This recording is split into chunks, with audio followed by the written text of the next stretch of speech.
paz de Deus, boa noite a todos. Hoje eu vou gravar esse vídeo aqui um pouco diferente.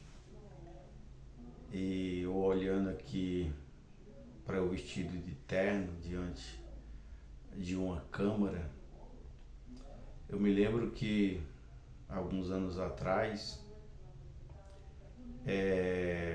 para a gente era um pecado contra a doutrina, porque a doutrina era para que ninguém tivesse televisão em casa. E os que tinham televisão em casa era tido como rebelde. Quem não me conhece, eu sou o irmão Silvio, tive na congregação por 26 anos e tive alguns cargos ministeriais e cargos administrativos, como também porteiro e operador de som e músico. Tive também como ministério cooperador de jovem, cooperador do ofício e também ancião. E por causa de alguns acontecimentos e por eu há anos em observando algumas coisas que não batia com o que eu aprendi no início, então eu hoje já não congrego na congregação e posso até ir assim visitar, levar minha família, mas eu já não faço parte da instituição como membro que venha congregar diariamente. E eu me lembro que antes, como eu já falei que a gente não podia ter televisão em casa, e como eu era do ministério, tinha algumas pessoas que a gente via que tinha como ocupar algum cargo na instituição, só que era feito uma varredura na vida da pessoa em termos de como procedência, e um dos itens era que não tivesse televisão dentro de casa. Se tivesse televisão dentro de casa, a ficha para qualquer cargo não passava, porque tinha televisão dentro de casa. E o que aconteceu, que após a pandemia, fomos aconselhados que estava tendo culto online e falaram os dias, e era aconselhado que a gente era para assistir o culto como quem estivesse dentro da igreja. E eu vesti esse terno aqui. Eu me lembro que eu, a minha família, isso eu exigia que a minha família toda, a minha esposa, meus filhos, todo mundo tivesse ataviado como quem estivesse num culto. E aí a gente colocava o celular numa cadeira, e aí colocava as cadeiras em ordem, como que fosse no culto, colocava as irmãs, colocava o véu, eu pegava a minha pastinha com a Bíblia em Nara, e ali como que estivesse num culto. Na hora da oração, todo mundo se ajoelhava ali com reverência, como que a gente estivesse num culto presencial. E as coisas aos poucos vêm mudando. E como a gente era vedado para não criticar, então ninguém ousava criticar qualquer tipo de atitude que a gente achasse certo ou errado, mas a gente sempre estava naquela, deixa nas mãos de Deus. A obra ela é guiada pelo Espírito de Deus, então sempre a gente aprendeu que o Espírito, claro, como é verdade, nunca faz nada errado, tudo que o Espírito faz é verdadeiro. Só que a gente esquecia que esse Espírito, Jesus Cristo falou que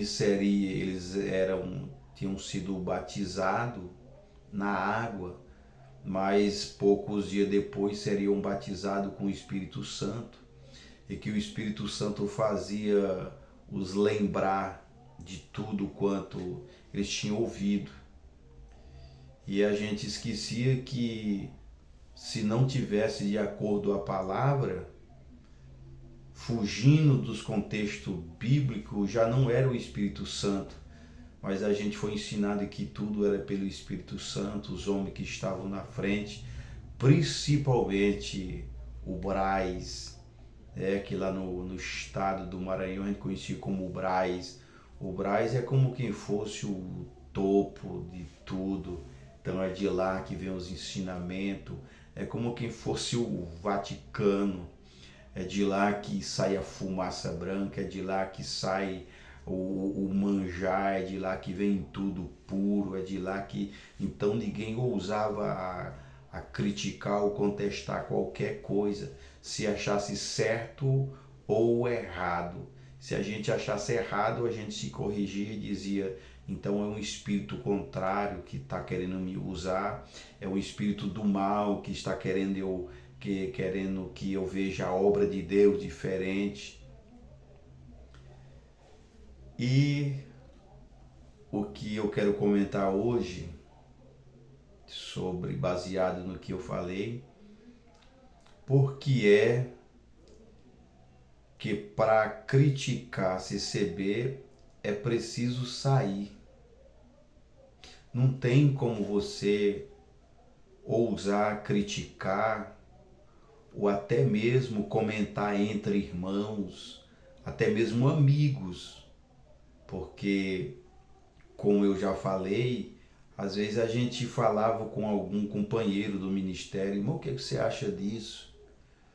Aí eles diziam, não, irmão, mas os irmãos decidiram na guia de Deus que fosse assim, então a gente tem que ficar em paz, porque todo mundo tinha o maior medo, é o Espírito de Deus, ninguém pode blasfemar, porque se você blasfemar, você é tirado dessa graça, se blasfemar, você é tirado fora, o Espírito de Deus sai de você. E outra coisa é quando eu às vezes falava, irmão, mas a gente tem que ler a Bíblia, tem que conhecer os textos bíblicos.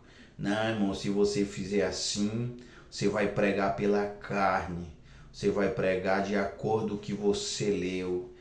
Mesmo no culto, na hora do culto, lá para nós era assim, ninguém poderia, o ministério principalmente, não podia pegar a Bíblia e ler, porque a gente já ficava pensando, ele está escolhendo a palavra, então não vai ser guiada por Deus.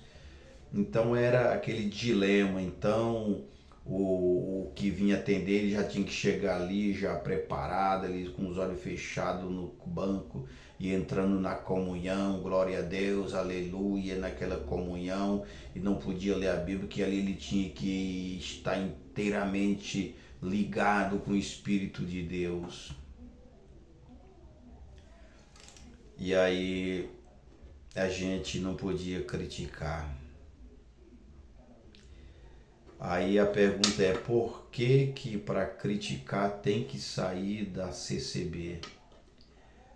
Porque se você criticar qualquer ponto, qualquer decisão do ministério, você estando dentro da instituição, você é tido como um herege, como um desobediente, como aquela ovelha negra.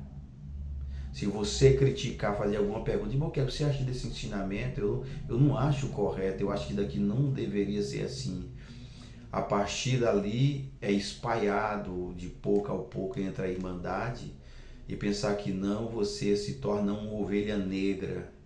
Ninguém não quer mais falar das coisas de Deus contigo, ninguém quer mais comentar da palavra, porque ele acha que tu tá possesso, que tu tá endemoniado e que tu tá fugindo da doutrina e qualquer hora um espírito pode te pegar.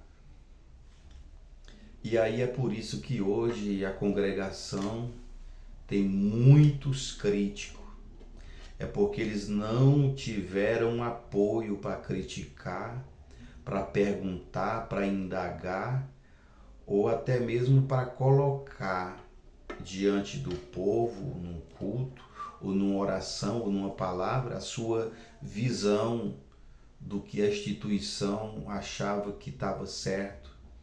E por isso essas pessoas se encheram, eles não aguentaram, transbordaram, e por não ser mutilado, por não ser massacrado, para não ser menosprezado, jogado para o canto, escolheram sair.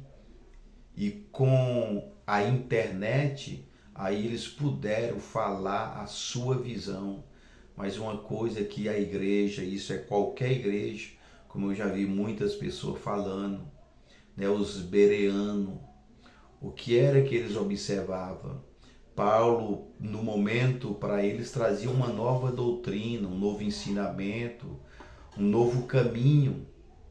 E Paulo citava que tudo quanto ele estava ensinado era baseado no Antigo Testamento. E o que eles faziam?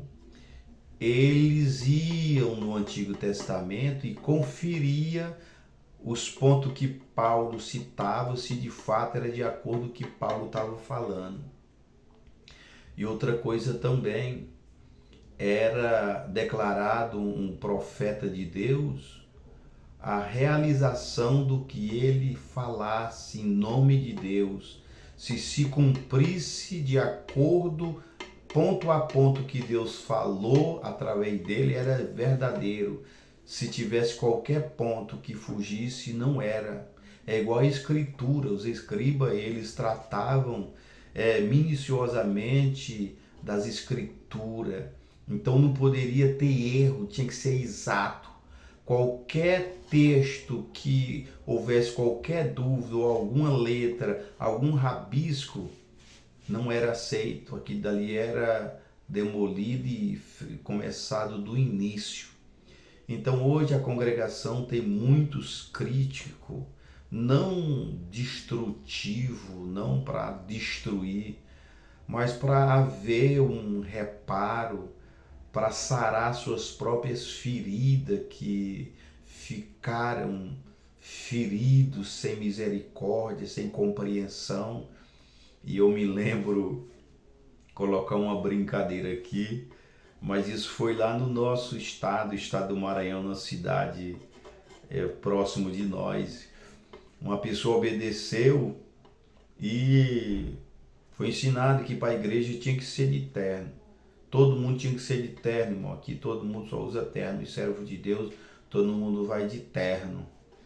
E aí ele não se adequava no terno, achava ruim, muito lá é muito quente, estado do Maranhão muito quente. Então ele não gostava, então ele ia como pessoas normais, trajes normais, roupa social, mas sem terno e gravata. E aí o irmão começaram a pegar no pé dele. Que do terno, irmão? Ah, irmão, não trouxe hoje. Irmão, que do terno? Ah, irmão, não deu para mim vir. Irmão, e o terno? E aquilo ele parou de congregar. E tanta insistência por causa do terno. E ele já estava já fora mesmo, não ia mais para a igreja. E um dia o irmão indagou ele no meio da rua e perguntou: irmão, não foi mais na igreja? Ele falou: irmão, vai atrás do terno, não é o terno que é crente? Eu não vou mais não. E a gente aprendeu que não podia sair da CCB, porque se saísse, estava num barco furado, não tinha mais jeito, era condenado. E eu me lembro também de outra colocação que me falaram e é verdadeiro. Do irmão que recém-batizado, e os irmãos começaram a exigir dele, né? Irmão, não pode usar bermuda, não pode andar no cintura para cima, não pode isso, não pode aquilo. E aí infernizaram o irmão tanto. Ele chegou a dizer: irmão, eu vou dizer bem claro para os irmãos, não sou obrigado a ser crente dessa igreja não. E hoje está acontecendo isso. Por tanta perseguição, eu falo aqui a algum irmão do ministério que for ver esse vídeo, analise, preste atenção. Nem todas as pessoas pensam da mesma forma que eu penso, vê as coisas da mesma forma que eu vejo. Na época de Jesus também era assim. Nem todos concordavam 100% com o que Jesus falava. Você viu no discurso lá, Jesus pregando uma doutrina, porque ali tinha pessoa que merecia, e o povo começaram a ir embora. E os próprios discípulos chegaram, Senhor, está muito duro o discurso, estão indo embora. E o Senhor falou, e vocês estão querendo ir também? Não, Senhor, nós não vamos, porque só em Ti a palavra de vida eterna. Então nem todo mundo é igual a gente, pensa da mesma forma, tem visão diferente. Só que na congregação, infelizmente, você não pode pensar diferente. Você não pode falar uma coisa contrariando qualquer coisa da igreja. Irmão, tanta coisa que eu já passei, meu Deus, que só por Deus mesmo. Mas em outros vídeos eu vou comentar tanta coisa, barbaridade que eu enfrentei, pessoas fanáticos da igreja, irmão. Eu acho que deveria ser assim, não, mas é assim, os irmãos dizem que é assim, daqui a gente não sai nenhuma vírgula. Então, é um conselho para os irmãos, eu já ia dizendo da parte de Deus, mas um conselho bom. Sejam mais tolerantes com os fracos, sejam mais pacíficos. Tem irmão do ministério que ele é muito ignorante. Não sei se eu já falei, mais uma vez eu fui falar com um ancião, que eu era cooperador, então eu admirava muito ele, só que ele era muito antigo, então eu fui perguntar qual era a próxima reunião que a gente ia se reunir, e ele veio com uma palavra muito dura, vê na lista, com aquela arrogância de poder, porque eu era cooperador de jovem, eu não tinha muita moral para falar com ele. Então eu deixo aqui esse vídeo para vocês analisarem, prestar atenção. Eu sei que tem muitas pessoas na igreja que sofrem, é massacrado, e ele vive como uma ovelha amarrada, né, pelo pescoço, que não pode sair, não pode falar nada. Como lá na minha região mesmo, pessoa que passou 15, 20 anos sem liberdade. Sabe por quê? Porque era jovem, casou com uma pessoa que não era da igreja, mas aquela pessoa casou e até hoje vive, tem filho e está lá firme, e foi levado várias vezes na reunião, irmã, essa irmã já tem filho na igreja, já estão estudando a música, já tocam, não tem como dar liberdade não, só depois que o esposo dela batizar que é dada liberdade. Então massacra as pessoas fica doente com esse tipo de coisa. Então eu queria que você que vai assistir, deixasse um like nesse vídeo, inscrevesse no canal, para que isso se espalhe, chegue a outras pessoas que sofrem, que passam as mesmas situações e que está num beco sem saída e precisa de um socorro. Não desista, não ache que você está perdido, que porque a igreja é assim, você não pode sair. Não, tem muito meio de você servir a Deus sem estar algemado com essa algema, como Jesus Cristo falava para os fariseus, os escribas, né, que usavam pesos ou cargas pesadas, colocavam nos ombros dos outros, e eles mesmo não queriam tocar nem com um dedo. Hoje é colocado muita carga, muito compromisso, muitos deveres, só que às vezes quem deveria guardar não guarda, porque negligencia o que é para ser feito.